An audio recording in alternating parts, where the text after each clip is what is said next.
Assalamualaikum warahmatullahi wabarakatuh. Berjumpa lagi pada seri video membuat data awal MIOP. Pada video yang keempat ini, atau langkah yang keempat, kita akan melakukan setting pada linked account. Yang akan kita setting di sini ada dua, linked account sales dan linked account purchase. Linked account pada aplikasi MIOP itu kita bisa akses dari menu setup, kemudian pilih linked account yang pertama bagian sales. Ini linked account sales yang akan kita setting itu ini. Nah, untuk melakukan setting pada linked account itu kita harus membaca ketentuan penjualan di soalnya. Kita bisa buka soalnya. Ini ketentuan pembelian. Kita lihat ini ketentuan penjualan nomor 4. Nah, jadi di sini kena penjualan, kena PPN. Kemudian yang perlu kita perhatikan itu adalah terminnya. Termin N/30. Ini berarti jatuh temponya 30 hari dari tanggal transaksi. Kemudian ada denda keterlambatan 1%. Nah, ini yang perlu kita perhatikan, denda dan termin. Baik, kita kembali ke MIOP-nya. Untuk yang pertama yang kita setting di sini adalah tracking receivable. Tracking receivable ini berarti kita pilih account receivable. Nah, kita perhatikan account receivable, ini tracking receivable, dia senada ya. Kemudian yang kedua yang perlu kita input di sini adalah akun kas in bank. Jika pada saat memilih kas in bank, ini ternyata akun kas in banknya tidak muncul di sini, padahal akunnya sudah kita buat dan ada, berarti tipe dari kas in bank itu salah. Jadi tipe dari kas in bank dan petty cash itu harus tipenya bank. Kemudian ada 4 kotak yang harus kita perhatikan di sini. Yang pertama ini tentang freight on sales, itu adalah ongkos angkut. Jadi coba kita lihat dulu di soal apakah ada ongkos angkut yang akan berlaku di soal ini. Coba kita lihat soalnya. Kita lihat bukti transaksi penjualannya. Ini pembelian. Ini juga pembelian. Nah, ini penjualan dari UD Abadi kepada toko pojok. Ini faktur penjualan. Ternyata di sini ada freight collect, berarti di sini ada ongkos angkutnya. Berarti kita di bagian MIOP-nya, pada bagian freight on sales ini kita klik. Kemudian masukkan akun yang mencatat ongkos angkut penjualan. Ongkos angkut penjualan nih kelompok 4 freight collect. Kemudian bagian yang kedua yaitu deposit collect from customer, ini uang muka. Tadi tidak ada, di ketentuan penjualan tidak ada.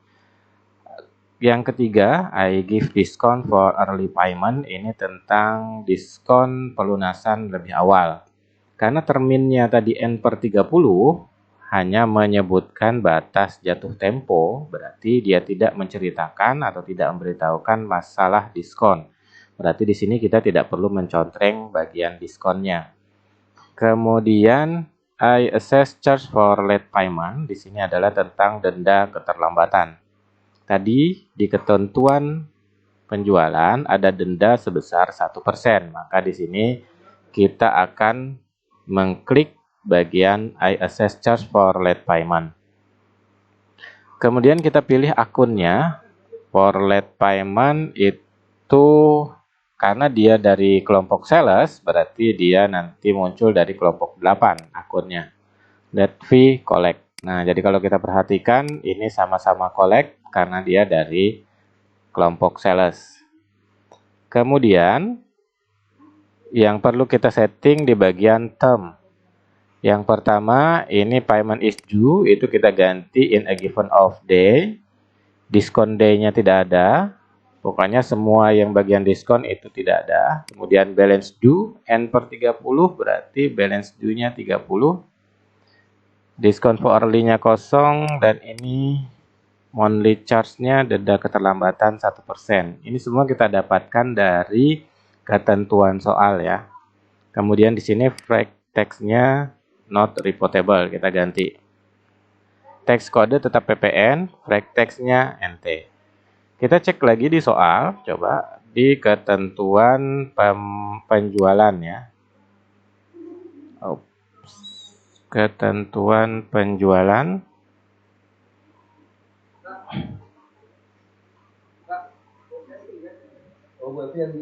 Nah, ini ketentuan penjualan. Terminnya N/30, denda keterlambatan 1%. Gitu ya.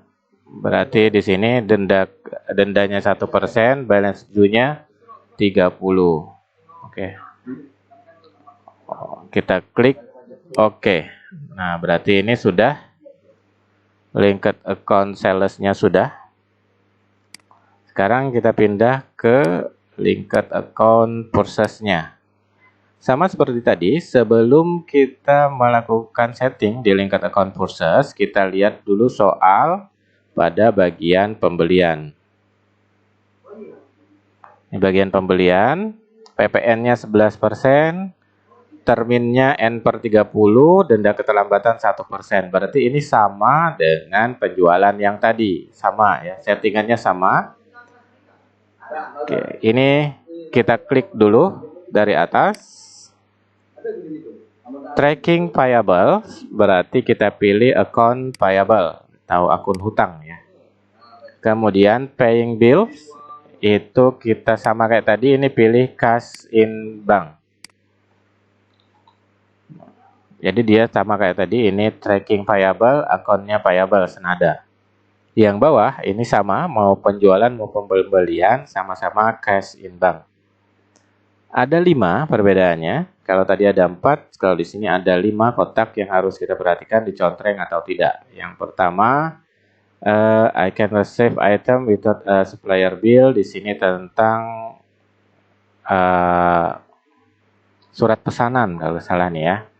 Kemudian I pay freight on purchase, ongkos angkut. Kalau kita perhatikan soal, ada ongkos angkut pembeliannya. Coba kita lihat soalnya, cek di soal ongkos angkut pembelian. Kita buka dulu faktur pembeliannya. Nah, ini faktur pembelian kepadanya pada Uday Abadi.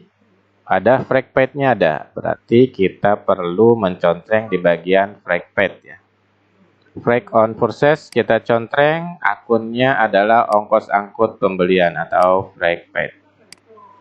Kemudian di bagian deposit yang ketiga ya, kotak yang ketiga, uang muka kepada supplier. Tadi di ketentuan pembelian tidak ada tentang uang muka.